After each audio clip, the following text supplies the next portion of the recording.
You've heard Gary Vee talk about how every company, no matter what industry you're in 2024 and 2025, needs to also be a media company. Social media is how we share our message today, and people today need to know, like, and trust you before they can do business with you. And one thing I learned in direct response copywriting in the beginning of my career is that somebody has to believe that they can get the result that you're offering them before they're going to buy from you. Sales starts with belief, and the way that we instill belief in our customers in this day and age is through content. We need to overcome their objections. We need to encourage their dreams. Content is the key to instilling that belief, which will lead to the sale.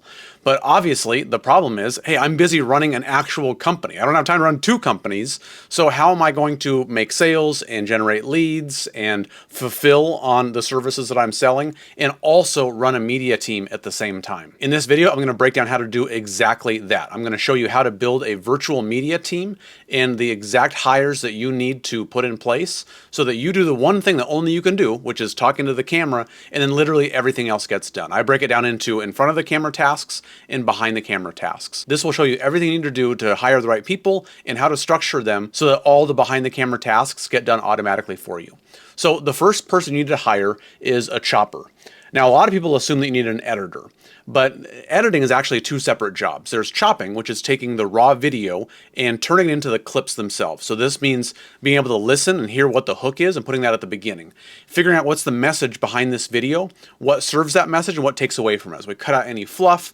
We might want to reorder some things so that it flows more naturally, condense it down, and not give the viewer an excuse to swipe away. We want it to be engaging and punchy. There's no ahs or ums or tangents, but it grabs their attention, it sucks them in, and it keeps them engaged all the way to the end of the video. So that's what a chopper does. He chops it up. Now, the next person you want to hire is an animator. So an animator takes the clip that the chopper made and they make it look awesome. So they'll add captions and B-roll and animations, and they'll add a thumbnail, and they make it look highly polished. Now, the reason why you want to split up those two roles into separate people is because chopping is, in my opinion, a creative art. It's almost like I've had more success in my own business of hiring writers and then teaching them how to use editing software because they have the ear for the message. They know how to kind of be a steward of the message itself. And oftentimes the animator is a more technical skill set. If you're using Premiere or Final Cut, they're like just powerful pieces of software. It's hard to know how to use everything on there. And there's all the, color correction and audio engineering. Those are all technical things that don't have to actually overlap with the message itself. So the chopper makes the message, the animator makes it look awesome. And on top of that, I've found that it's easier to find good animators, and usually they cost a little bit less. Choppers are really hard to find, and I can have one chopper that can just crank out all the clips and then several animators that can turn them into the final piece of content. So that's why I like to split those up into two people. One's creative, one's technical. It's pretty difficult to find one person who can do both of those things. Now, the third person you want to hire is a writer. There is a ton of writing tasks that go into social media. So when you make the captions for your videos, you can use AI software, but you almost always have to double check. You have to proofread them, sometimes for spelling, although that's usually not a problem, but always for punctuation. Since we don't speak the way that we write, the punctuation is always off on no matter what AI software that we use. So they need to proofread the captions. They need to write a engaging headline for the video. We always make thumbnails for our videos. A lot of people don't, which is weird to me. I follow what I call the grocery aisle technique. When you walk down the aisle in the grocery store, all of the labels are lined up so that you can find what you're looking for. And each label is trying to jump off of the shelf and grab your attention. Hey, buy me, as opposed to anything else. Well, when you're scrolling through your feed, I want all those thumbnails to be the same way. Here's some value. Do you want to learn how to do this? Do you want to learn how to do that? Here's a problem that we can solve.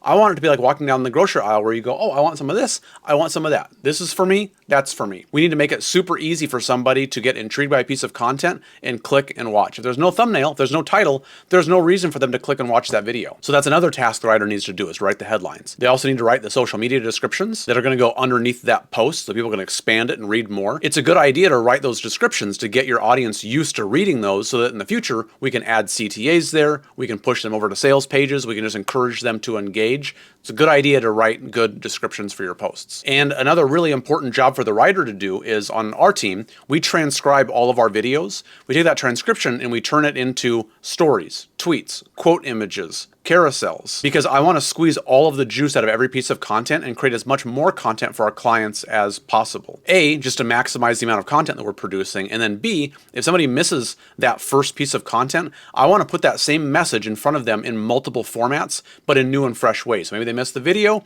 but we can hit them with the carousel. Maybe they missed the carousel, but we can still get in front of them with the story. So with a good writer, you can give them all of those transcripts and they can write the scripts for all those other pieces of content. Now, the fourth person to hire is a graphic designer. The graphic designer will take all of the writing that that writer made and then turn it into the final pieces of content. So once again, stories, reels, carousels, tweets, quote images, all of those things. On our team, we just have a writing doc for each one of our clients that gets handed off to the graphic designer. They have the templates in Canva for all of those styles of content, and then they can make everything really quickly. It's really interesting. We compile all of the analytics for our clients. One thing that Instagram will share is how many non-followers consumed a piece of content versus followers. So we categorize both of those numbers, and we see that Reels almost always do the best for attracting new audiences, new followers, but our current followers almost always engage more with the repurposed styles. So that's why it's so important to create those repurposed posts, because it's just so much better at heating up our existing followers. So we use Reels to bring in new people. We use repurposed content to heat up our current people. And then the fifth person that I would hire for a media team is a virtual assistant. Now, a virtual assistant can do a lot of different things. This can go anywhere up and down the spectrum of just like, kind of a very narrow focused, lower priced assistant, all the way up to maybe more of a manager or even a content producer. But one of the important things to do is, like I said, being a project manager, making sure that the projects all flow from person to person to person so that they're not coming back to you. Like I said at the top of the video, my goal is that you do the only thing that you can do, which is look into the camera and share your passion and your knowledge and your message and build that rapport with the person on the other side of the screen. But you don't need to get sucked into, making sure that the project gets handed off from one person to the next or answering small little questions. Your virtual assistant can manage all of that stuff. And then lastly, they need to do all of the scheduling and the posting too.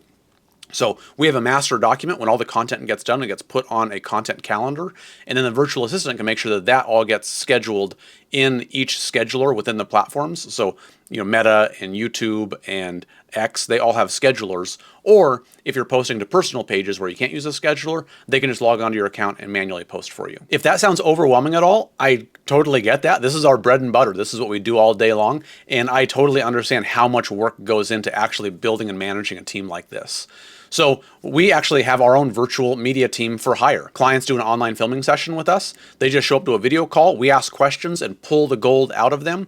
And then we do everything else. So they just do a 1-hour filming session with us and they never have to touch social media ever again. Everything else gets automatically done for them. They get high quality content posted every single day. So the information I shared on this video, this is literally how we run our teams ourselves. So I'm confident that this can be valuable for you. If you want to take it and use it for yourself, please feel free, take it.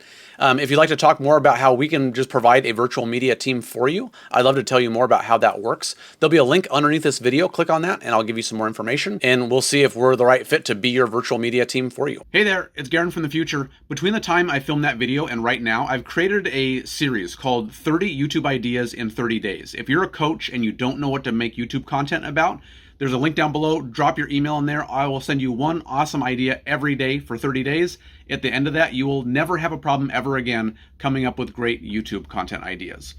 The goal, though, is not just to create more good content. The goal is to create the right content that grows our businesses. So I've also created a tool called the 24/7 YouTube Salesperson. It's all of my best frameworks and strategies along with GPTs to help you actually implement them and turn your YouTube account into a machine that creates sales every single day for you. So there's a link to that down below as well. Check that out. And if you enjoyed this YouTube video, the YouTube algorithm thinks you're going to love this one.